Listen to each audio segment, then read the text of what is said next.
بسم اللہ الرحمن الرحیم۔ السلام علیکم۔ حضرت مالک بن دینار رضی اللہ تعالیٰ عنہ سے ان کی توبہ کا سبب پوچھا گیا تو انہوں نے کہا کہ میں ایک سپاہی تھا اور شراب کا رسیہ تھا۔ میں نے ایک نفیس باندی خریدی اور وہ میرے دل میں خاص مقام کی مالک بن گئی۔ اس سے میری ایک بچی پیدا ہوئی۔ میں اس بچی کو حد سے زیادہ پیار کرتا تھا۔ جب وہ زمین پر گھسڑ کر چلنے لگی تو میرے دل میں اس کی محبت اور بڑھ گئی۔ وہ مجھ سے مانوس ہو گئی۔ میں اس کے سامنے جب شراب لا کر رکھتا تو وہ آ کر کھینچا تانی کر کے میرے کپڑوں پر شراب بہا دیتی۔ جب اس کی عمر 2 سال ہو گئی تو وہ مر گئی۔ میرے دل کو اس کے غم نے بیمار کر دیا۔ 15 رمضان کو جمعے کی رات میں شراب کے نشے میں مدہوش تھا۔ میں نے عشاء کی نماز بھی نہیں پڑھی تھی۔ میں نے خواب میں دیکھا کہ سور پھونکا گیا اور قیامت قائم ہو گئی۔ مردے قبروں سے اٹھائے گئے اور تمام مخلوق جمع ہو گئی۔ میں بھی ان میں تھا۔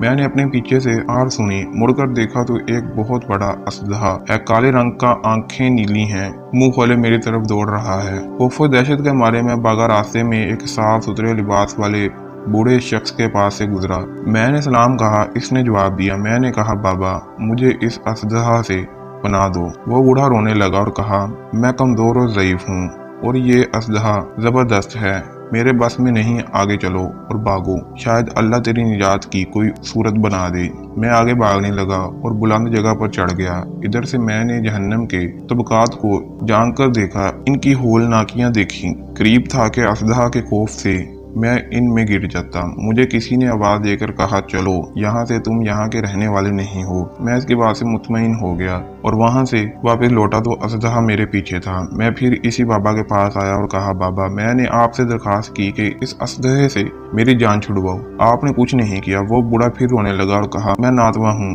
البتہ تم اس پہاڑ کے پاس جاؤ جہاں مسلمانوں کی امانتیں ہیں، اگر تمہاری کوئی امانت ہو تو وہ تمہاری مدد کرے گی۔ میں ادھر گیا تو دیکھا چاندی کا ایک گول پہاڑ ہے، اس میں جگہ جگہ سوراخ اور روشن دان ہیں، پردے لٹکے ہوئے ہیں، ہر روشن دان پر سونے کے دوپٹے ہیں اور ان میں قبضے یاقوت کے ہیں اور آرائش موتیوں کی، ہر پٹ پر ایک ریشمی پردہ ہے۔ میں نے پہاڑ کی طرف نظر درائی تو فورا اس کی طرف بھاگا اور اژدہا میرے پیچھے تھا۔ جب میں پہاڑ کے قریب پہنچا تو ایک فرشتے نے آواز دی پردہ ہٹاؤ، دروازہ کھول دو اور سیدھے کھڑے ہو جاؤ، شاید اس حاجت مند کی یہاں کوئی امانت ہو جو اسے اس کے دشمن سے نجات دلائے۔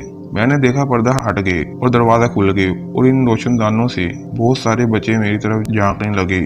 ان کے چہرے چاند کی مانند تھے۔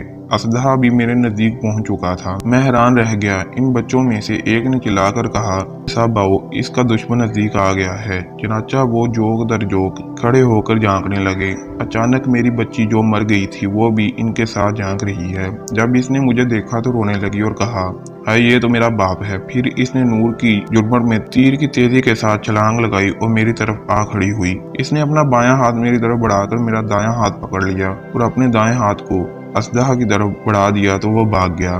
پھر اس نے مجھے بٹھایا اور میری گود میں بیٹھ گئی اور اپنے دائیں ہاتھ سے میری داڑھی پکڑ کر کہا اے ابا، کیا مومنوں کے لیے وہ وقت نہیں آیا کہ ان کے دل اللہ کے ذکر کے لیے جھک جائے؟ میں رونے لگا اور کہا اے بیٹی، تم لوگ بھی قرآن کو جانتے ہو؟ اس نے کہا ہم تو آپ سے بھی زیادہ قرآن کو جانتے ہیں۔ میں نے کہا اژدہے کے بارے میں تو کچھ بتاؤ، وہ مجھے ہلاک کرنے کے در پہ تھا۔ اس نے کہا وہ آپ کا برا عمل ہے جس کو آپ نے طاقتور بنایا ہے اور آپ کو جہنم کی آگ میں ڈبونا چاہتا ہے۔ میں نے کہا اس بوڑھے کے بارے میں بتاؤ جو راستے میں ملا۔ اس نے کہا وہ آپ کا نیک عمل ہے جسے آپ نے اتنا کمزور کر دیا کہ اب وہ برے عمل کا مقابلہ نہیں کر سکتا۔ میں نے کہا اے بیٹی، تم اس پہاڑی میں کیا کرتی ہو؟ اس نے کہا کہ ہم سب مسلمانوں کے بچے ہیں، ہم یہاں قیامت تک رہیں گے، آپ کے انتظار میں ہیں، جب آپ آؤ گے تو ہم آپ کی سفارش کریں گے۔ مالک بن دینار رحمۃ اللہ علیہ فرماتے ہیں کہ میں گھبرا کر اٹھا اور صبح کو میں نے شراب چھوڑ دی اور اس کے برتن توڑ ڈالے اور اللہ تعالیٰ سے توبہ کی۔ یہ میری توبہ کا سبب ہے۔